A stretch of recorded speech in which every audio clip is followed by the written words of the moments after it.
Hello guys, welcome back to my channel. Hope you guys are feeling good. My name is Bukomi BK Crown. So guys, we're gonna be checking out this video together titled Ex-Muslim Youth Tells Zakir Naik Why He Left Islam. Okay guys, let's watch. Do we have a question from this mic here? Sure. I just first like to say thank you for coming here. And my name is Puya. So I'm a student drama. And I come from Iran, not Iraq. Iran, the old name Persia. So I come from a religious family. My family are Muslim. But I was born as a Muslim. But I didn't want to born as a Muslim because, so as a family I born. But still I haven't accepted Islam because of some certain points. My main question was about the time, like Asian time, back to the 1,000 years ago. When the time the Islam come to my country and we became a Muslim. So as I read in the history and those kind of stuff, I found it out that the Arab countries, so they attacked my country and they invade my country and they brought Islam by force without my king accepted. So Persia was an old country and it was the most civilized country from the ancient time until now. We believe a real God, we were worshipping a real God, and our religion was Zartosh. So he was a prophet also. So we believe in good deeds, good thought, good words. So even Cyrus the Great, he was the king of the world, and he was doing a lot of good things. Even some people, they was confused that they called him Masih. He was doing many good things, but he was never said, I'm a prophet, I'm a god. But even though that king, when he attacked the other country, he never killed a civilian, he never raped a woman, and he never made them to change the religion. Even somebody was worshipping a cow, he respect for them, even though he was worshipping a real god. He could make them to worship also same as what he's worshipping. But in the Islam way, if you're going to promote your religion, doesn't mean that you have to force it to somebody else or you have to make them to accept that religion, because human being means freedom. So anyone, they should have a right, human rights. So maybe those people, they didn't want that religion, so why they have to attack and to bring it by force? That was the main question that make my heart a bit to make me to my belief go down. So brother, are you Parsi? Pardon? Yeah, I'm from Fars. Are you a Parsi? You mean Farsi? Are you a Parsi? Are you a Zoroastrian? No, I'm not following any religion. You don't belong to any religion. I don't believe. But you said your parents were? My parents are Muslim, but because of this confusion and stuff, I never try to follow the religion. I just believe in real God and doing the good things. So you believe in real God and good things. What are the good things? Where you get the good things from? Good things like I don't harm the others. Whatever I'm doing, not try to harm the others. That's the first thing.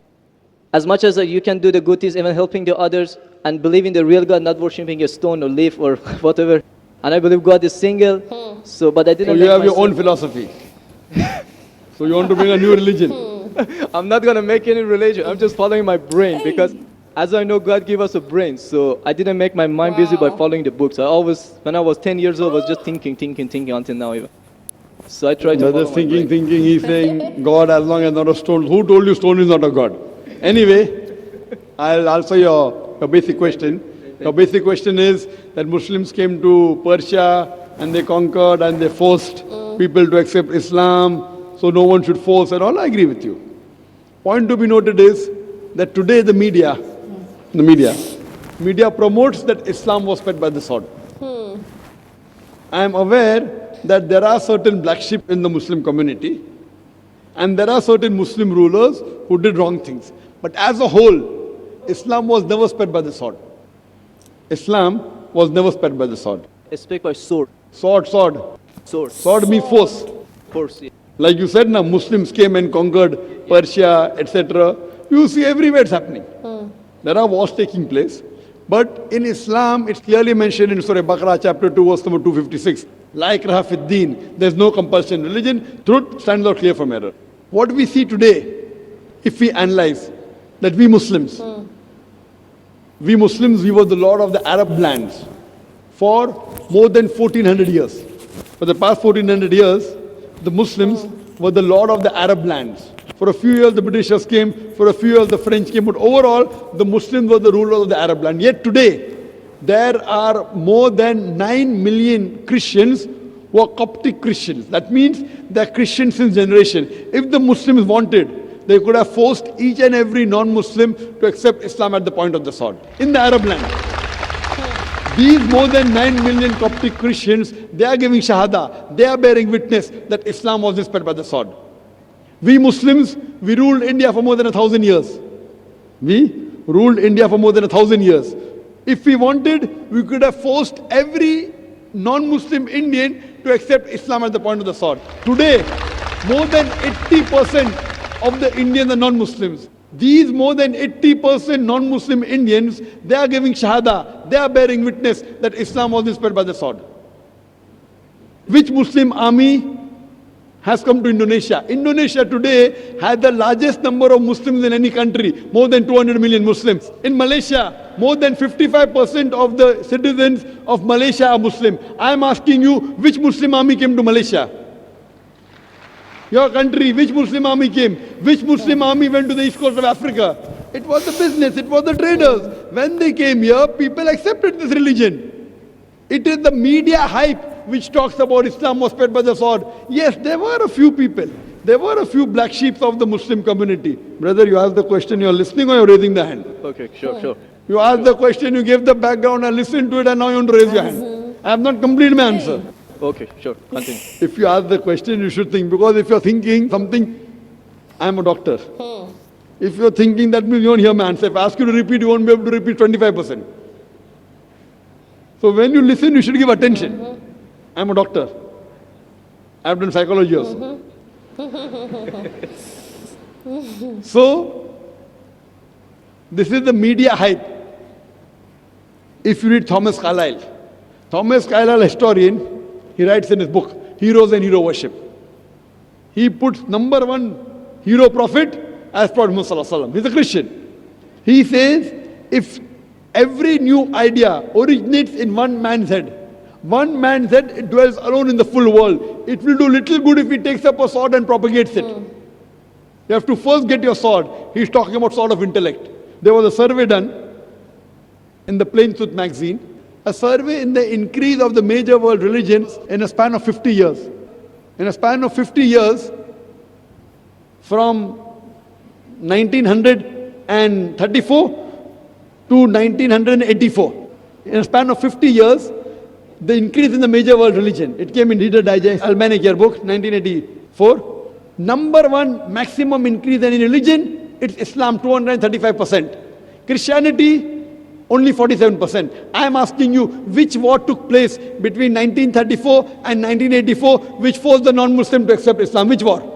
Which war? Today, leave aside the past. Today, the fastest growing religion in America is Islam. The fastest growing religion in Europe is Islam. I am asking you, who's forcing the Americans to accept Islam? Who's forcing the Europeans to accept Islam? You were not there born. Were you present in the past? Arabs came to my land and forced. Where were you present? This is history. Many things in history is false. So that's what? Okay.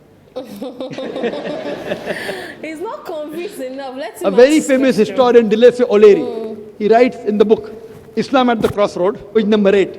He says, history makes it clear. History makes it clear that the legend of fanatical Muslims sweeping across the world, forcing Islam at the point of the sword, is the most fantastic, absurd myth that historians ever repeated. Who says that? Dilese O'Leary.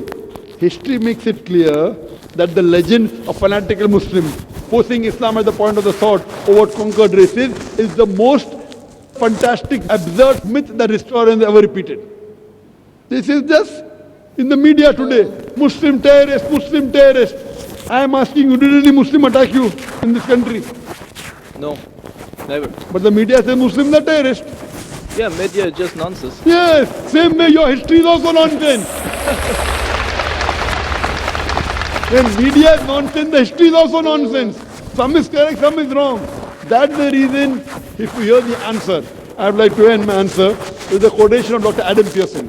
Dr. Adam Pearson says that people who worry that one day nuclear weaponry will fall in the hands of the Arabs, they fail to realize that the Islamic bomb has already been dropped. The bomb of peace. It fell the day Prophet Muhammad, peace be upon him, was born. Good. Thank you, doctor, for your answer. But the point is, I didn't get the right answer because That's not media, that's history. Yes. And history is not something that can be written the false way, because if it be written the false way, it can be changed. But that was the true history in all over the world and is written every Brother, did you hear my quotation Let me of ask Deleuze question. O'Leary? Can you repeat it? Repeat what? Repeat Deleuze O'Leary's quotation. I said it twice, not once, twice. Most of my answer was once. I said twice. Now repeat it. Repeatedly 50%. So what's the point of repeating that word? I want to know whether it went into your head or not. No, because that's what is in my head is, that is a history first thing. I am asking you, can you repeat the statement, the answer which I gave earlier? If you cannot repeat, that means it's useless me repeating the answer. You're not listening to me. You're thinking something. No, I'm listening to you. You're Can saying you repeat? that is media, that is can false, you that's the history. repeat the statement of Deleuze O'Leary, a very famous historian? Oh my goodness. No, I can't. I'm saying it for third time. Listen to it and go behind the queue. Deleuze O'Leary says that history makes it clear the legend of fanatical Muslims forcing Islam at the point of the sword over conquered races is the most fantastic, absurd myth that historians have ever repeated. Deleuze O'Leary says history has been true telling now. falsehood, and you're saying history, I believe in history. Deleuze O'Leary is saying that what history says that Muslims are forcing Islam at the point of the sword is the most fantastic myth that historians have repeated. technical. So you have got influenced by the myth. So now think it's a myth and forget it and believe in the fact. The fact is you read the Quran and inshallah I want you to revert to Islam. Revert back to the religion of your parents, inshallah. Okay. Okay, thank you. Thank you. Oh no no no no no no no no no no no no no no. Seriously, well, I say the man didn't actually get the guy's question, because you telling us, okay, the history did I can't even. The last thing he says, I can't put it in my head. It's too technical. It's trying to say that it sees Islamic as something that you have to force people to join. That it's from a Muslim family, but he is not a religious person. He believes there's God, and he uses wisdom to do things, and he uses wisdom on that, but he's not into any religion. So he now asks that it seems Islam forces people to convert. Simple question the guy asked, and I don't know what Zakir Naik was saying. Like, he had a point, he made a point, he made a lot of points, but he didn't hit the question in particular. I was expecting him to say something very brief and direct and simple, something very simple. His explanation was too technical, like him saying that this and that, and he was asking the guy that didn't you listen to me? I repeat what I said. How can you, even me that I'm listening, it's hard for me to actually pour down everything he quoted, everything he said about you not forcing anybody to become a Muslim. And he was about to ask question to get clarification. He wanted to be clarified. He needed clarification on that question because he was kind of lost and he didn't actually understand. And Zakir Naik came for him, and oh my goodness. Well, Zakir Naik explanation, what I can say is the fact that even though the guy is trying to revert back to a Muslim, even though he wants to be a Muslim because his parents are Muslim, the explanation Zakir Naik gave won't even ginger him to go back or to revert to Islam. It won't ginger him at all, because he didn't really understand Zakir Naik explanation, and Zakir Naik didn't give him opportunity for him to actually express himself well and for him to actually understand the whole question well.